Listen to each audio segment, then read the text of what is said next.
Welcome to the Shock Your Potential podcast with your host, Michael Sherlock. We all have potential, but sometimes we need inspiration to get us to our peak performance. Whether you are starting out in your career, ready to move up the corporate ladder, or taking the leap into entrepreneurship, Michael's guests provide powerful tools and resources to shock your potential. Shock Your Potential is a global professional development training company committed to your unique journey. Learn more about us today at shockyourpotential.com. Listen in to today's expert. Thank you for joining us again on Shock Your Potential. And I, of course, am your host, Michael Sherlock. And today we begin it is a brand new year. It's a brand new opportunity. We have so many more wonderful things ahead of us. I know it's just about flipping the calendar, but goodness, we all needed to make that flip. So kicking off this entire month, we have the theme of New Year, flexible focus. And the whole goal of this is to remember that no matter how many goals we have for ourselves, how many things we want to go right this year, we better be flexible. Because who knows? Like I say, after everything we've had, all we need is the plague of frogs, and we have all of the 7 plagues completed. So with that in mind, our guests this month are all asked to give us tips to help us be flexible as possible, and really understand that it's okay to incorporate change into our lives, which is the perfect guest to kick off this entire series. And let me tell you why. Joining me today is Michelle Wyatt. She's the author of, get the name of this book, Buckle Up, Buttercup, How to Drive Success by Embracing the Power of Change, which is exactly what we need right now. And she is passionate about helping teams and individuals find success by learning to embrace, put your arms around that change, navigate through it. Yes, you can get through it and leverage it to your advantage. And I couldn't think of somebody better to kick this off than this person in this topic. So by sharing the change management techniques that she's used herself to navigate through a huge career change, AKA she started out as a primary school teacher and then became a corporate trainer. So you can understand that she's navigated through a few things. Her goal, not only for herself and what she learned through the process, is to help others gain a deeper understanding of what makes change so scary to us and how to overcome those fears. So I am so excited to talk to you today, Michelle. Thank you so much for joining us.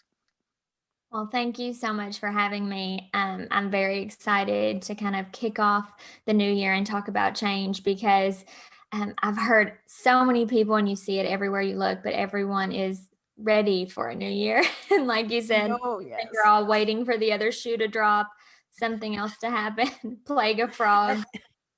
And that's why I think it's so perfect, because, everyone that I knew was really driving into 2020 with the biggest goals for their businesses, the biggest challenges for themselves, some of the best trips of their lives they had planned. And then it all went, Yeah. And so one thing that I just kept hearing from people is, oh, it'll be better in 2021. And I remember thinking, okay, well, we all thought that about 2020. So how do we remain as nimble as possible so we can get through it no matter what happens? Because we know there's still going to be some things we have to navigate through. So first, I gave some of the highlights to your bio, but tell us a little bit about you, your business, and how you help people to shock their potential. Sure. So I'm Michelle Wyatt, and in a former life, I was a primary school teacher. I taught first grade for 6 years here in Western Kentucky, and just really did not enjoy it and wanted to initiate a big career change for myself. And through that process and making those kind of career changes, was kind of inspired, I guess you would say, to capture the things I learned. And eventually became a corporate trainer. I do corporate training for First Southern Bancorp, and then now an author of Buckle Up, Buttercup, How to Drive Success by Embracing the Power of Change. And what's funny is, you know very well that the book writing and publishing process takes some time. And so when I had my manuscript draft complete, it wasn't 2020 yet. We had no idea what was to come. And I've written a book about change, and when it was time to launch, it was right in the middle of the pandemic. And good timing. we really, yeah. And so I've had to put every strategy that I developed in thinking about career change and observing how others and teams deal with change and helping teams. I've gotten to help. We have a huge swath of industry that I've gotten to help navigate changes as we've gone through this, but it's really cool to see that those strategies have still held true and been effective during what is a year of just nothing but forced change after forced change after forced change that we're dealing with. And I know I just spoke to a women in banking conference, and myself, I have two boys who were in school and then weren't in school and then were in school and then weren't in school again. And, jobs, and my husband and I own a couple of small businesses together. So I've really had to put to test what I wrote in all these pages. Like, I've really had to put it to work this year and make sure that it was solid. And it's been really cool to see so much of it is centered around getting your mind right. And I think that's a big part of everything we do, but certainly facing any kind of change. So it's a little bit about love it. We have actually a really similar background story. So I started out as an elementary school teacher. I taught for 1 year because it was just a temporary position for someone who was out on medical leave. And at the end of that year, they didn't have another position for me, and they were actually laying off teachers in my city because there weren't enough kids enrolling in school that year. And so I had to force a change, and I became the director of education in a credit counseling organization. So I worked with banking, and I worked with credit unions and all very similar things. And I remember at first, because when I looked back, I said, you know what, despite what people told me when I was going to college and telling them I was going to become a teacher, and they all said, are you sure? Like, that pays no money. And it's not very, it can be rewarding, but there's not a lot of pats on the back. And they knew my personality. And then I got in there and I'm like, wow, you really make no money. Like, seriously make no money. It's really hard. But I found that my skill set worked perfectly well for training, and loved it and made that transition. But I would have never known. And I think that there's a lot of people who, after last year, maybe they've lost their job. Maybe their job has been downsized. Maybe they're just tired of their job and they're not really sure they can leap into something else, which there's actually a lot of opportunity right now. So I think there's people going, okay, how can I navigate this? What can I do? Can I take some steps forward? And if so, what would you do to encourage someone to embrace kind of a career change like you made? Yeah, so I really I have actually had two teachers message me in the last little bit asking that very question. They're worried, they have them. And I tell people all the time, I still teach, still what I do and what I love. It's just a different setting, different constraints, a little more freedom and flexibility, right? And the first thing I tell people to do is just take time. We are so rushed and busy, and we pride on being super busy and productive, which is a good thing. But at the same time, you really have to take time and figure out if that's really what you want. Is it a bad career, or is it just a bad day? So is that really what you want? And if so, you really have to start kind of, I talk in the book a lot about backwards mapping your choices, but you kind of got to know what got you where you didn't want to be to figure out where you want to go and how to get there. And so just sort of looking at where did you not kind of follow your gut or follow your sort of internal compass, where did you sway, and kind of backwards mapping and getting back to a place of knowing yourself, knowing what it truly is that you want, and then you just got to put yourself on the path and go that direction. How do you talk about that? That's really intriguing to me. How do you help people to backwards map?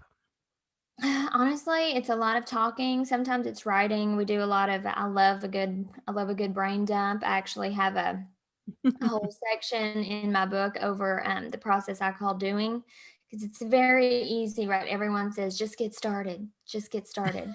But if you're one of those people that you can really build up an anxiety or a dread, that first Mm, step, that getting started, that's so much easier said than done. So I kind of wanted to bridge the gap between that. So it's I call it doing, but you dump your thoughts, you kind of get them all out, every thought that you have, mm-hmm. um, order them, any kind of order that makes sense to you. It might be important, not important, you know, do it later, however you want to order it. A lot of thoughts and things that we're spending time circulating on it are nothing we can control or do anything about anyway. So kind of getting them out and ordering them lets you prioritize and lets you say goodbye to them, and take Mm-hmm. them out of your mind. And then invest, determine how much time you have to invest, right? Because if you're going to make a change, you do have to invest a substantial amount of time. I had 3 years where I was not actively employed. We did my husband and I started small businesses, but I had 3 years where I was not actively employed, kind of trying to figure out what I wanted and where I wanted to go.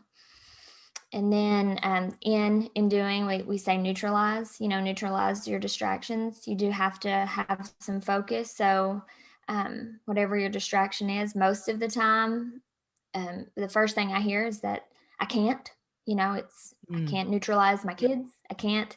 But then we get down to the nitty gritty, like cell phones, and you Yeah. can neutralize your attention to your cell phone. And then Yeah. the G for doing is go.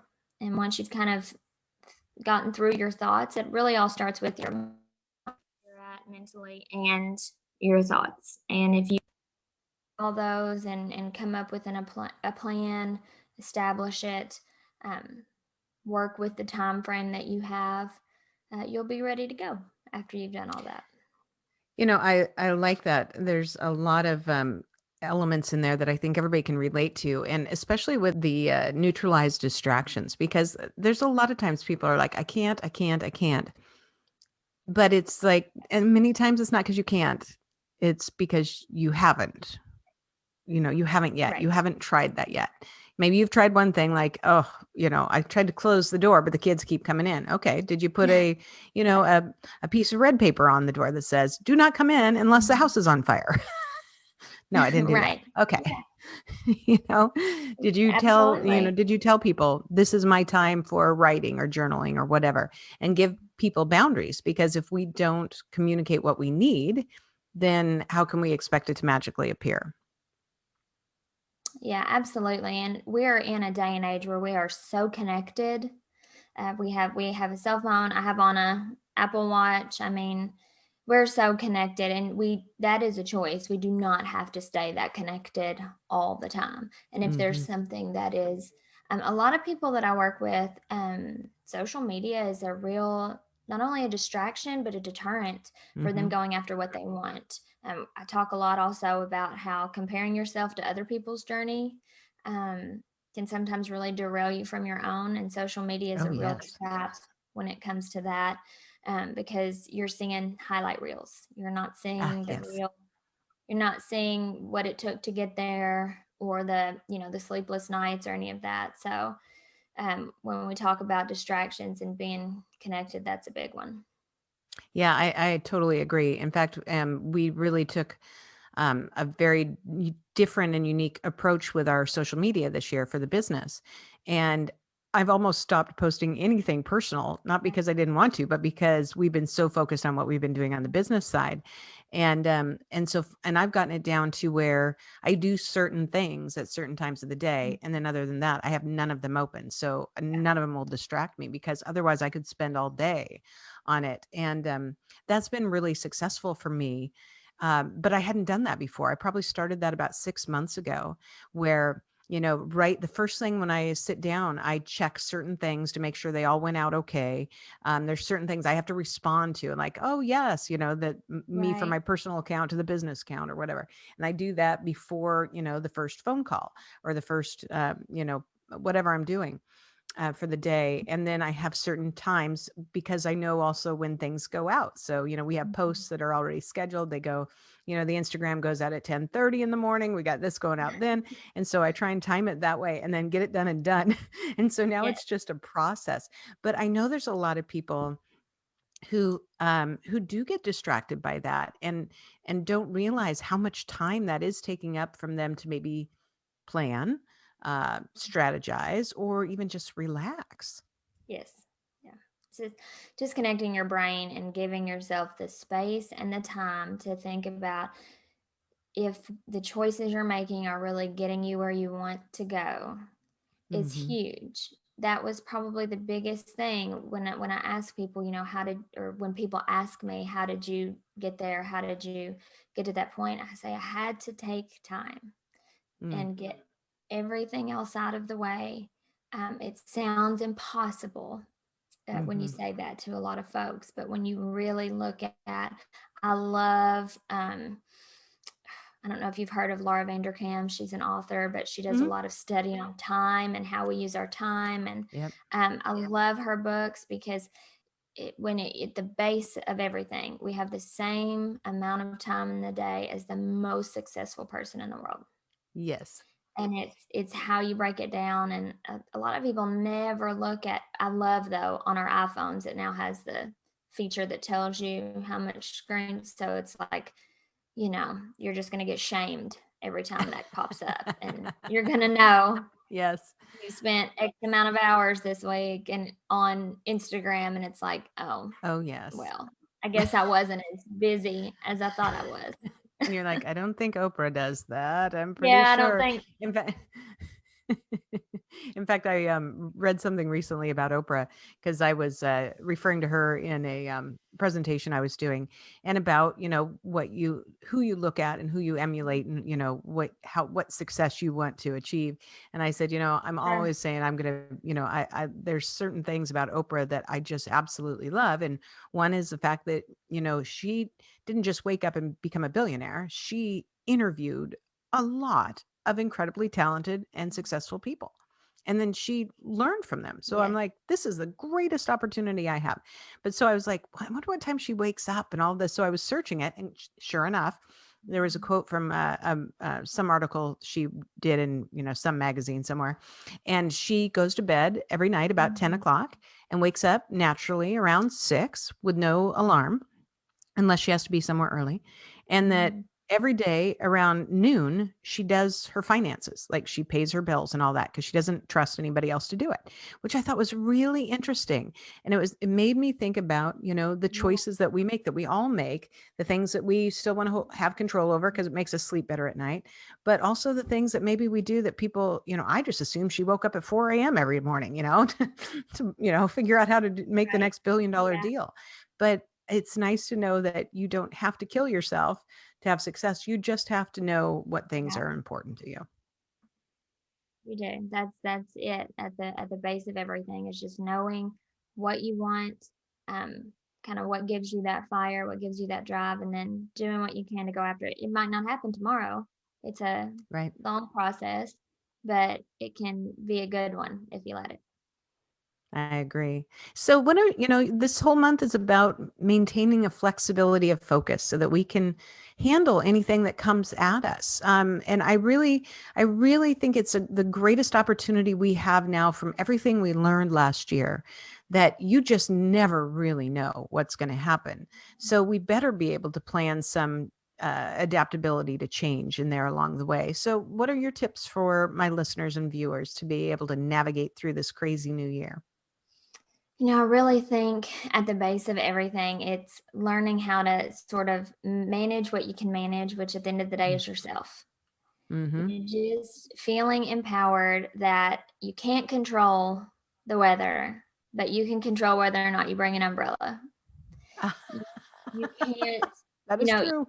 you've got complete control and mastery over how you react to things. And so often our own reactions, if we are, and we truly may be frustrated and annoyed. I tell people this all the time because people assume that I'm always happy and looking on the bright Mhm. side. That's not the case.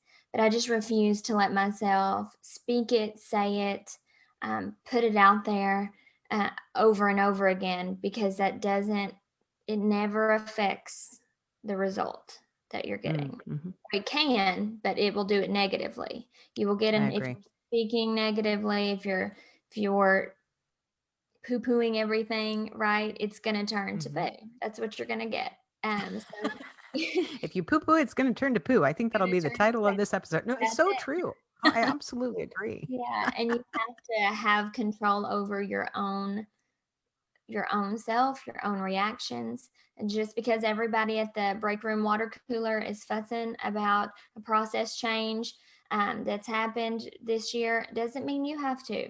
And when I talk in Mm-hmm. the book about leveraging change, from a leadership standpoint, when you have changes that kind of come top down and maybe everybody wasn't in the loop on why, it is very frustrating. Mm-hmm. But if you can have enough command over your emotions and yourself to be that person that chooses to embrace something, even if it's not right now comfortable, Mm-hmm. you're leveraging that and you will stand out. You will stand Yes. out to those around you if you choose to embrace what you can. I so agree. And as you were telling that, talking about that, it reminded me of a story.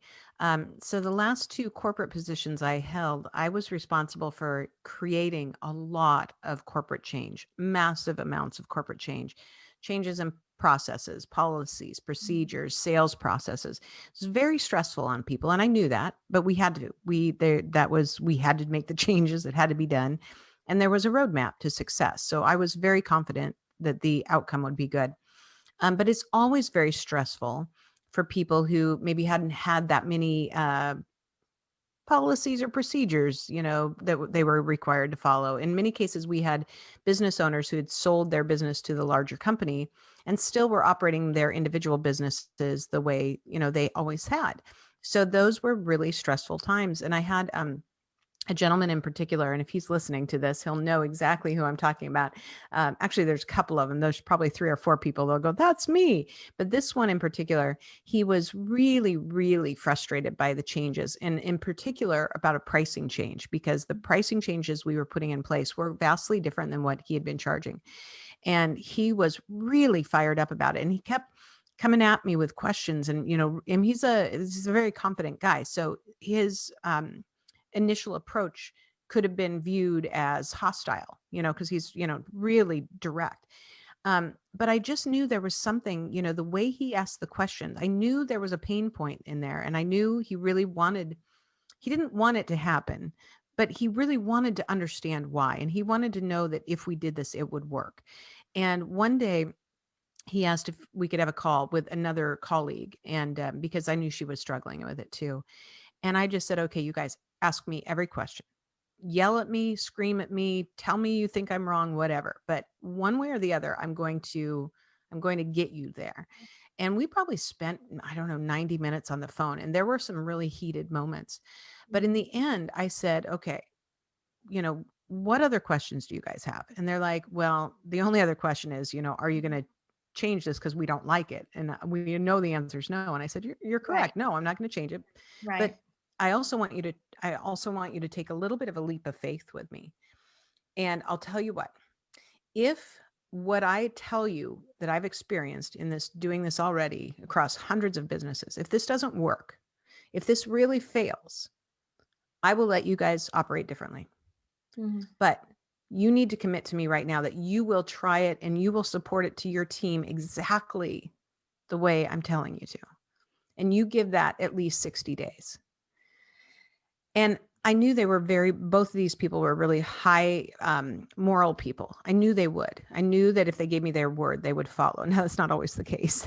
Right. And they did. And it worked. And they were almost mad at me because it worked. That Like, is how darn it it. goes. That really, Right. but this gentleman and we remain really good friends now. And I value him so much that I go to him for advice. And he's constantly like checking in. And it's really intriguing to me that sometimes people when things seem so frustrating for change. When you Mhm. talked about it as kind of unburdening or dumping your thoughts and putting them all out there, that a lot of people, I think they think they're doing that when they're ranting, but Mhm. their true process of dumping is doing it in a constructive way with someone that you trust, that's going to help you sort through the trash and figure out what in that trash heap are you really, really worried about and how do you maintain it. And that, I think, can get people through once they've cleared out the rest of the true trash and found the treasure within it, which is their pain point. Boy, that was a long Yes. story. Sorry about that. No, I mean, you're absolutely right. And one of the things I see most and the advice I give to leaders, when there is a change coming down the pipeline and, they see the end goal and they have that and they know the why. Communicating that and being open enough to communicate it out and then be the dumping ground Hmm. for people's concerns is so important. If you just roll it out, it's not going to be embraced. It's so much Yep. less likely to be initiated successfully if you just say, well, we're doing this and this is what we're doing. And you can do that.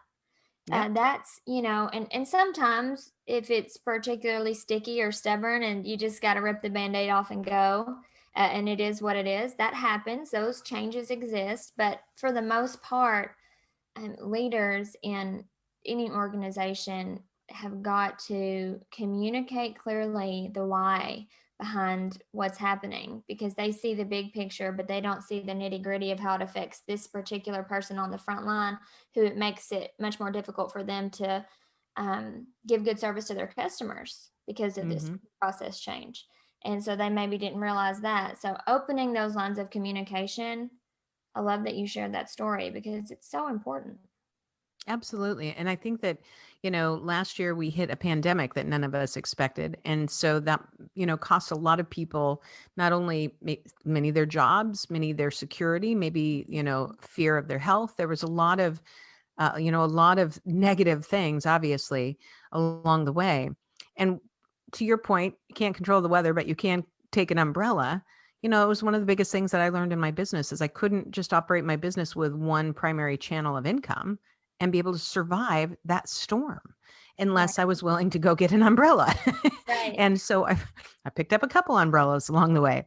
And Yeah. that's, I think, where, just giving people the sense that this new year, yes, we flipped the calendar, it's a new start, but it's up to us to carry the right umbrellas so that Yeah. whatever storm hits us, we're ready to go. And sometimes that means, building an emergency fund. Sometimes that means having, making sure that, you've gotten a correct certification so that if there's, things that you need for that job, you've got it. And I think that there are things we can control. We just Yes. need to remember that we have to sometimes work harder to control them. Yeah, absolutely. And moving into the new year, just feeling empowered that you can control things that are yours to control. You Yeah. can't control everything around you. You can't control how people perceive you. You can't control whether or not, you know, certain things in business or the economy are fluctuating like you want them to, but you can control those things about how you've prepared, what you've done to set yourself up for success, and like you said, ride out whatever storm comes up. I love it. Well, Michelle, I know we'll have all of your contact information on our show notes, including the links to your book. But in case anybody wants to look you up right now and find you, what's the best way for them to find you?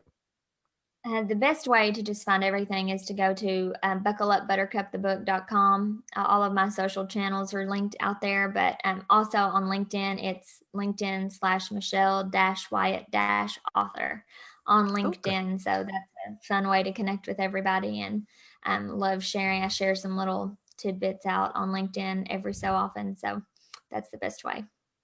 Excellent. Thank you. Before we go, do you have any last words of wisdom or pearls of advice for my listeners and viewers? I would just say keep on trying. Don't give up and take your umbrella. I love it. Sounds great. I think that might be the name of your next book. Just saying. I come up with these things for people all the time. There I you need to have go. a cut of the royalties on that. Thank you, Michelle. It's been great having you as a guest today, and I'm so glad we're connected. Thank you. It's good to talk to you. Thank you for joining us on another episode of the Shock Your Potential podcast. Learn more about us today at shockyourpotential.com, including details on Michael's 2 best-selling books. Tell me more, how to ask the right questions and get the most out of your employees, and sales mixology, why the most potent sales and customer experiences follow a recipe for success. And as always, don't forget to subscribe, rate, and like us today.